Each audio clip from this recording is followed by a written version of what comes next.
So finally Superman படம் பார்த்தாச்சு. படம் வந்து உண்மையிலே ஒரு நார்மலான படம் தான். ரொம்ப வந்து பெரிய பெரிய ஒரு தரமான படமாக இருக்குது அப்படின்னு சொல்ல முடியாது.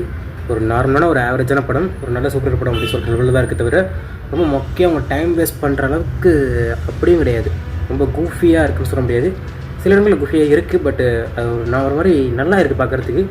ஒரு மாதிரி நல்ல ஒரு என்ஜாயபிளான படத்தெலாம் கொடுத்துருக்காங்க. ஸோ நீங்கள் வந்து இந்த மேன் ஆஃப் ஸ்டீல் லெவலுக்கு எதிர்பார்த்து போனீங்கன்னா, மேன் ஆஃப் ஸ்டீல் உங்களுக்கு பிடிச்சிருந்துச்சின்னா, அந்த லெவலுக்கு எதிர்பார்த்து போனீங்கன்னா கண்டிப்பாக உங்களுக்கு டிசப்பாயின்மெண்ட் மட்டும்தான் மிஞ்சும். இது வந்து ஒரு நல்ல நார்மலான படம் பார்க்க போகிறோம். ஒரு ஜஸ்ட் இது ஒரு நியூஸோட ஸ்டார்டிங் பாயிண்ட் தான். ஸோ அப்படி நினச்சிட்டு போனீங்கன்னா இது ஒரு நல்ல ஒரு பேஸ்மெண்ட்டாக தான் போட்டிருக்காப்புல. இந்த டைப் ஆஃப் சூப்பர்மேன் வந்து நான் ஒரு மெய்யரகன் டைப் ஆஃப் சூப்பர்மேன் சொல்லுவேன்.